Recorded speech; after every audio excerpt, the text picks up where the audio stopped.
Digital surveying అని అన్నారు కదా. సో ఆ డిజిటల్ సర్వేకి పూర్వీకులు చేసే చైన్ సర్వేయింగ్ ఉంటుంది కదా, అసలు ఈ డిఫరెన్స్ ఏంటి? Chain survey is old system, technology లేదు అప్పుడు.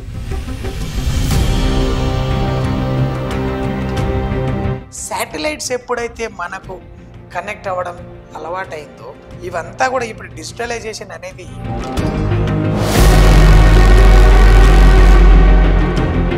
మ్యాపింగ్ అవి చేసిన తర్వాత సర్వే నంబర్స్ అనేవి ఓవర్ వ్యూ అవుతూ ఉంటాయి కదా, ఓవర్ ల్యాప్ అవుతూ ఉంటాయి.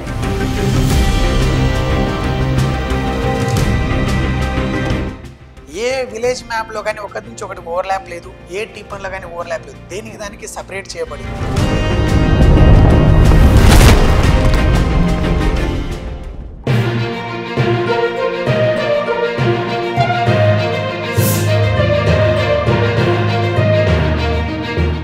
మీరు డిజిటల్ సర్వేయింగ్ అని అన్నారు కదా. సో ఆ డిజిటల్ సర్వేకి పూర్వీకులు చేసే చైన్ సర్వేయింగ్ ఉంటుంది కదా, అసలు ఈ డిఫరెన్స్ ఏంటి? Chain survey is old system, technology లేదు అప్పుడు.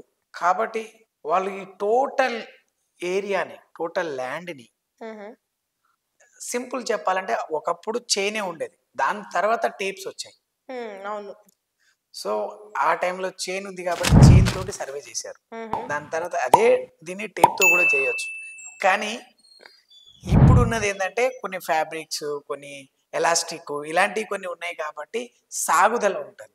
కానీ చైన్స్లలో ఎలాంటి సాగుదల ఉండదు. సో అదే కరెక్ట్ అని చెప్పేసి ఎలాంటి ప్లేస్లో అయినా మనం సర్వే చేయొచ్చు అని చెప్పేసి అప్పట్లో కనుగొన్న దాని ప్రకారం గంటర్ చైన్స్ అవి చాలా రకాలుగా ఉంటాయి. సో చైన్ సిస్టమ్ చేసిండ్రు. దాని అంతా కూడా మాన్యువల్ రూపంలోనే చేయడం జరిగింది ఇప్పటి వరకు. దాని మాన్యువల్ సిస్టమ్ ప్రాసెస్ అది. ఎస్, లాగ్ బుక్స్ అంటాను కదా, సేమ్ మాన్యువల్ రూపంలో ఒక్కొక్క టీపన్ చేయడం అండ్ విలేజ్ మ్యాప్స్ చేయడం. ఈ టీపన్స్ ని, విలేజ్ మ్యాప్ ని బేస్ చేసుకొని ఓల్డ్ స్టోన్స్ అంటాం, అంటే స్టోన్స్ సర్వే సరిహద్దులు అంటాం.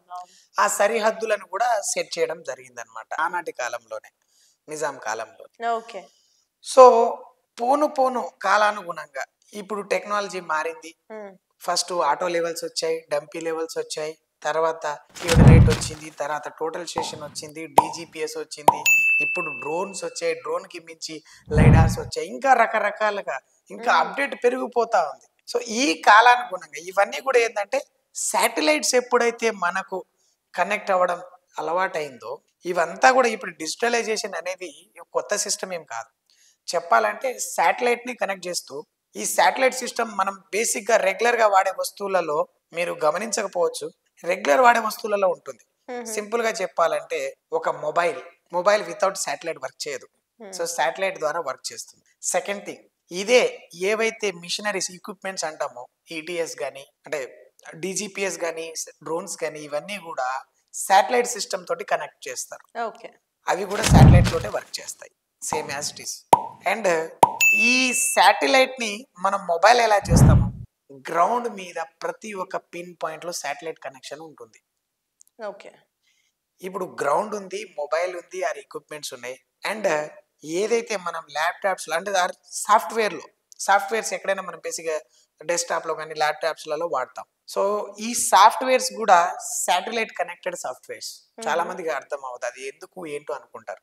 సో అంటే ఈ ల్యాండ్ రిలేటెడ్ ఏదైతే ఉన్నాయో, మొబైల్స్ కానీ, మిషనరీస్ కానీ, మన ఆటో క్యాడ్ అనే సాఫ్ట్వేర్స్ కానీ, ఈ ఎర్త్ కానీ, శాటిలైట్ కానీ అన్ని ఒకటే సిస్టమ్ మీద వర్క్ చేస్తుంది. అదే కోఆర్డినేట్ సిస్టమ్. ఒక్క కోఆర్డినేట్ ఎన్ని చోట్ల ఉంటుంది. ఒక కోఆర్డినేట్ ఈ ప్రపంచం మీద ఒక దగ్గర ఉంటుంది, ఇంకొక దగ్గర ఉండదు, మారదు. సేమ్ కోఆర్డినేట్స్ రిపీటెడ్ అవ్వవు.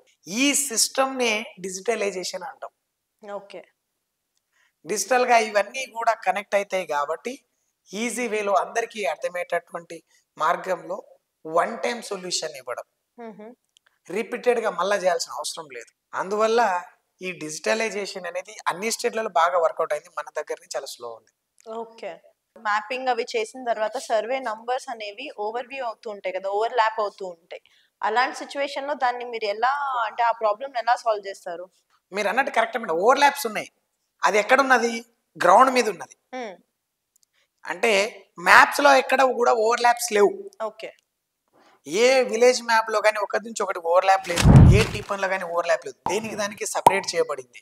కానీ గ్రౌండ్ మీదకి వచ్చేసరికి సరైన సరిహద్దులు దొరకక, లేదంటే అప్పుడు ఏదైనా మిస్టేక్ జరిగి ఉంటే అలాంటి సిచ్యువేషన్లో ఉన్నప్పుడు దాన్ని రెక్టిఫికేషన్ చేసుకోవచ్చు. ఏ టీ పనైనా ఏ విలేజ్ మ్యాప్ అయినా రెక్టిఫికేషన్ చేసుకోవచ్చు. సృష్టించింది ఎవరు? గవర్నమెంట్ వ్యవస్థ. ఒక వ్యవస్థ సృష్టించింది. కామన్ మ్యాన్ గా ఏ రైతు గాని, ల్యాండ్ లార్డ్స్ గాని, ఏ హక్కులు కలిగిన వాళ్ళు అంటే ఈ భూములు ఉన్న వాళ్ళు ఎవరు కూడా సృష్టించింది కాదు. సో దీనికి సరైన మార్గం చూపించాల్సింది కూడా వ్యవస్థ. మరి ఓవర్లాప్ అయిన తర్వాత తగాదాలు వస్తుంటాయి, భూమి విషయంలో తగాదాలు జరుగుతుంటాయి. మరి ఇలాంటి టైంలో సర్వే తరపు నుంచి మీరు ఎలా దాన్ని సాల్వ్ చేస్తారు? ఓవర్లాప్స్ అనే దాన్ని ఫస్ట్ ఐడెంటిఫై చేయాలి, ఎక్కడి నుంచి జరిగింది అని. విలేజ్ మ్యాప్ లో ఎక్కడ కూడా ఓవర్లాప్ లేదు 100%. సో టీ పన్ లో కూడా ఓవర్లాప్స్ 99% ఉండవు. ఎప్పుడైనా బై మిస్టేక్ ఏదైనా క్యాల్కులేషన్ మిస్టేక్ చేసినప్పుడు, మాన్యువల్ గా చేసినప్పుడు జరిగి ఉంటాయి అన్నప్పుడు విలేజ్ మ్యాప్ సెక్టార్ లో ఎక్కడైతే మిస్టేక్ జరిగిందో మొదటి నుంచి చేసుకుంటూ వచ్చి చేయాల్సి వస్తుంది. ఒకప్పుడు సర్వే జరిగినప్పుడు చుట్టుపక్కల వాళ్ళని కూడా పిలిచి చుట్టుపక్కల వాళ్ళ అందరి భూములు సర్వే చేస్తూ చేసేవారు. ఇప్పుడు కాలానుగుణంగా టైం లేక, షెడ్యూల్ సరిపోక ఎవరైతే పిలుస్తారో వాళ్ళదే సర్వే చేస్తున్నారు. అండ్ ఔటర్ బౌండరీ మాత్రమే చేస్తున్నారు. ఒకప్పుడు ఇంటర్నల్ గా ప్రతి ఒక్క పార్ట్ ని చూపించే వాళ్ళు సర్వే చేస్తూ. అప్పుడు సర్వే అంటే రియాలిటీగా వాళ్ళకి నీడ్ ఉందని తెలియదు, అవసరం ఉంటుందని తెలియదు. దాన్ని బట్టి ఇప్పుడున్న సిచ్యువేషన్ లో ప్రతి ఒక్కరికి అవసరం. నాకు క్లారిటీ కావాలి. నాకు క్లారిటీ కావాలంటే ఎవరు ఇస్తారు? సో నేను ఇప్పుడు గవర్నమెంట్ సర్వే పెట్టుకుంటే టైం షెడ్యూల్ ని బట్టి, వాళ్ళ రిక్వైర్మెంట్ ని బట్టి, వాళ్ళ యొక్క షెడ్యూల్ ని బట్టి మనకు సరైన టైంకి రావట్లేదు. బట్ నాకు నీడ్ వెరీ ఎమర్జెన్సీ. సో అలాంటి టైంలో ఎవరు అంటే ప్రైవేట్ సెక్టర్ వాళ్ళని యూజ్ చేసుకుంటారు. బట్ వాళ్ళకు ఎలాంటి సిచ్యువేషన్ అయినా అవసరమైంది అది తెలుసుకోవాలి. వాల్యూ పెరిగింది, నేను సేఫ్ చేసుకోవాలి, నా కంట్రోల్లో ఉండాలి కంప్లీట్గా. అంటే ఎలాంటి లిటిగేషన్స్ క్రియేట్ అవ్వకుండా కావాలన్నా కూడా సర్వే అవసరం. సో ఆ సిచ్యువేషన్లోకి వెళ్ళినప్పుడే వాళ్ళకి తెలుస్తుంది ఓవర్లాప్స్ అయినాయి, నా ల్యాండ్ తక్కువ పడింది, నా ల్యాండ్ ఎక్కువ వచ్చింది, లేదంటే పక్కన డిస్ప్యూట్స్ ఉన్నాయి, సర్వే నెంబర్ మ్యాచ్ అవ్వట్లేదు, ఎప్పటి నుంచో వంశపారపర్యంగా వస్తుంది, ఆన్సిస్టర్స్ ప్రాపర్టీ అయినప్పటికీ, పొజిషన్ ఉన్నప్పటికీ రికార్డ్కి మ్యాచ్ అవ్వట్లేదు. ఇలాంటి ప్రాబ్లమ్స్ ఎన్నో ఫేస్ అవుతున్నాయి. ఓకే, మరి ఇలాంటి ప్రాబ్లమ్స్ ఫేస్ చేయకుండా ఉండడానికి భూమి సర్వే విషయంలో ఎలాంటి జాగ్రత్తలు తీసుకోవాలి? ఎలాంటి జాగ్రత్తలు? ఫస్ట్ ఆఫ్ ఆల్ సర్వే చేసుకోవాలి కంపల్సరీ. ప్రతి ఒక్కరు వాళ్ళ ల్యాండ్స్ ని సర్వే చేసుకొని తెలుసుకుంటే, సపోజ్ నా సర్వే నెంబర్ లో నా పొజిషన్ ఉంది అంటే ఐఎమ్ 100% సేఫ్ జోన్. నా సర్వే నెంబర్ మ్యాచ్ అవుతుంది, పొజిషన్ మ్యాచ్ అవుతుంది, అండ్ ఎక్స్టెంట్ మ్యాచ్ అవుతుంది. ఓకే, అదర్ దెన్ నాకు మ్యాచ్ అవ్వట్లేదు, నాకు ఎక్కడో సర్వే నెంబర్ లో రిజిస్ట్రేషన్ ఉంది, నేను ఎక్కడో పొజిషన్ లో ఉన్నాను, ఇమీడియట్లీ వెళ్ళి రెక్టిఫికేషన్ డేట్ చేసుకోవాలి. వాళ్ళు సంప్రదించాలి గవర్నమెంట్ సెక్టర్ ని. సో నాకు ఈ ప్రాబ్లం, నేను పొజిషన్ లో ఎప్పటి నుంచో ఉన్నాను, పొజిషన్ సర్టిఫికేట్ తెచ్చుకోవాలి. పొజిషన్ సర్టిఫికేట్ తెచ్చుకుని దానికి అనుగుణంగా మీరు దాని మీద ఫైట్ చేసుకొని, లేదంటే దాన్ని లీగల్ గా చేసుకోవడానికి ఎన్నో రకాలు చూసుకోవాలి. లేదంటే ఎవరికి ఈ డాక్యుమెంట్ ఉంది, సో పర్సన్కి ఉందా లేదా, నా డాక్యుమెంట్ ఇంకొకరికి, అంటే ఫర్ ఎగ్జాంపుల్ నేను రాంగ్ రూట్ లో ఉన్నాను అంటే సేమ్ అదర్ దెన్ వాళ్ళు కూడా రాంగ్ రూట్ లో ఉన్నట్టే కదా. సో కాంప్రమైజ్ అయ్యే ఛాన్సెస్ ఉందా, లేదంటే చేంజ్ చేసుకునే ఛాన్సెస్ ఉన్నాయా, రేపు భవిష్యత్తులో ఇంకా ప్రాబ్లమ్స్ రాకుండా ముందుగానే ఏం చేసుకోవాలనేది తెలుసుకోవాలి. అది ఎవరికి అవసరం? ల్యాండ్ లార్డ్కి అవసరం.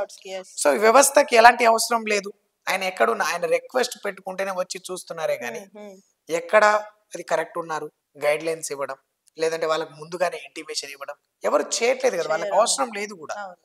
సో అలాంటి జాగ్రత్త ఎవరు తీసుకోవాలి? మనం తీసుకోవాలి. ఇన్ కేస్ ఆ సర్వే నెంబర్ మనకు రికార్డ్ ఒకటి ఉండి పొజిషన్ ఒకటి ఉంటే గవర్నమెంటే వచ్చి సర్వే చేయదు, మీరు మ్యాచ్ అవ్వట్లేదు, ఈజ్ నాట్ కరెక్ట్ పొజిషన్ అని. బట్ సిచ్యువేషన్ అది ఎప్పటి నుంచో ఫాలో అప్ అవుతుంది. దాన్ని మనం ఎలా రెక్టిఫికేషన్ చేసుకోవాలి, చాలా ఇంపార్టెంట్ టాపిక్. ఓకే, సో ఇప్పుడు ఈ ల్యాండ్ సర్వేస్ గురించి ఎంతో మంది ఇబ్బందులు పడుతున్నారు, వాళ్ళు మిమ్మల్ని అప్రోచ్ అవ్వాలంటే ఎలా? ఖచ్చితంగా మేడం, మాకు యాక్చువల్గా డైరెక్ట్గా నేను అందుకనే ఇలాంటి సజెషన్స్ నేను పబ్లిక్కి ఎందుకు ఇస్తుంటానంటే వాళ్ళు ముందు జాగ్రత్తలు తీసుకుంటారని. అండ్ వాళ్ళు కంపల్సరీ తెలుసుకోవాల్సిన అవసరం ఉంది. భవిష్యత్తులో ఈ రోజు ఎవరైనా కానీ వాళ్ళు ఇవ్వాలనుకున్నది ఏంటంటే ఒక ఆస్తి రూపంలోనే ఫ్యామిలీ. ఇప్పుడు వాళ్ళ తాత ముత్తాతల నుంచి వచ్చిన ఆస్తిని ఆయన గర్వంగా చెప్పుకుంటాడు. సేమ్ సిచ్యువేషన్ రేపు ఇంకొకటి చెప్పుకోవాలి అంటే ఈయన ఉంచాలి కదా కరెక్ట్ పొజిషన్ లో, ప్రాపర్ ఉంటే కదా అతను చెప్పుకోవడానికి. మా తాత ఇచ్చాడు, మా తండ్రి ఇచ్చాడు, మా ముత్తాత ఇచ్చాడని చెప్పుకోవడానికి. సో ఇవన్నీ జాగ్రత్తలు తీసుకోవాలంటే డెఫినెట్లీ వీళ్ళు ఏం చేయాలంటే ముందుగా వీళ్ళ పొజిషన్స్ ఎలా ఉంది, వీళ్ళకి డాక్యుమెంటరీ ఉందా లేదా, ఇవన్నీ తెలుసుకోవాలనుకుంటే వీళ్ళు గవర్నమెంట్ ని అప్రోచ్ అవ్వచ్చు, లేదంటే మాలాంటి వాళ్ళని అప్రోచ్ అవ్వచ్చు. ఇప్పుడు నన్ను అప్రోచ్ అయ్యారనుకోండి, నా ఆఫీస్ యాక్చువల్లీ హైదరాబాద్, పంజాగుట్టలో ఉంది. నేను ఆల్ ఓవర్ ఇండియా వైడ్‌గా సర్వేలు చేస్తాను. Main focusing on Telangana, AP, okay. Andhra Pradesh. ఈ 2 చోట్ల నాకు బ్రాంచెస్ ఉన్నాయి. నేను వీళ్ళందరికీ కూడా నేను మంచి సర్వీస్ ఇవ్వాలనుకుంటా, మంచి గైడ్‌లైన్స్ ఇవ్వాలి. నేనే కాదు, ఒక మంచిగా ఎవరైతే దారి చూపేయగలరో ఏ సర్వేయర్ దగ్గరికైనా వెళ్ళొచ్చు. సర్వే చేసుకొని వాళ్ళకి కరెక్ట్ రూట్‌లో ఉన్నారా లేదా? పొజిషన్ కరెక్ట్ ఉన్నామా లేదా? కరెక్ట్ గైడ్‌లైన్స్ ఇచ్చే కేపబుల్ ఉన్న పర్సన్స్ దగ్గరికి వెళ్ళాలి. ఓకే. వెళ్ళి తెలుసుకొని వీటన్నిటిని సేఫ్ జోన్‌లోకి తీసుకోవాలి. ఏమన్నా ఉంటే డాక్యుమెంటరీస్ సమకూర్చుకోవాలి. నేను ఇవన్నీ వీళ్ళకి ఏందంటే నా దగ్గర వచ్చేటోళ్ళకి మెయిన్‌గా ఏందంటే నాట్ ఓన్లీ సర్వే, వీళ్ళకి నేను డాక్యుమెంటరీ గూడా అరేంజ్ చేపిస్తాను. ఓకే. వీళ్ళకి విలేజ్ మ్యాప్స్ కావాలి, టీపాన్స్ కావాలి తెప్పిస్తాను. ఇంకేదైనా ఇతరత్ర కావాలి. వీళ్ళకు గవర్నమెంట్‌లో అసలు ఈ ప్రాసెస్ ఎలా జరగాలో తెలియదు. వాళ్ళకి నేను గైడ్‌లైన్స్ ఇస్తాను. ఓకే. నేను దగ్గరుండి అవసరమైతే నేను చేపిచ్చి పెడతాను అవి. హుహు. ఇవన్నీ కూడా సర్వీసెస్ నేను ఇస్తూ పోతున్నా కాబట్టి మార్కెట్‌లో మనకు మంచి పేరు, దానికి తగ్గట్టు వర్క్‌లు మనకు ఉన్నాయన్నమాట. ఓకే. సో, అట్లాంటి పనులు చేస్తుంటాం మేడం. సో, చూసారు కదండీ! మరి డాక్యుమెంటరీస్ పరంగా కానీ, సర్వీస్ పరంగా కానీ మీరెలాంటి ఇబ్బందులు ఫేస్ చేస్తున్నా కానీ కింద స్క్రోల్ అవుతున్న నంబర్‌కి కాంటాక్ట్ చేసేయండి. అండ్ ఈ వీడియో గనుక మీకు నచ్చినట్లయితే వీడియో లైక్, కామెంట్, షేర్ చేయండి. ఇలాంటి మరిన్ని ఇంట్రెస్టింగ్ వీడియోస్ కోసం మా ఛానెల్‌ని సబ్స్క్రైబ్ చేయండి. Thank you so much sir.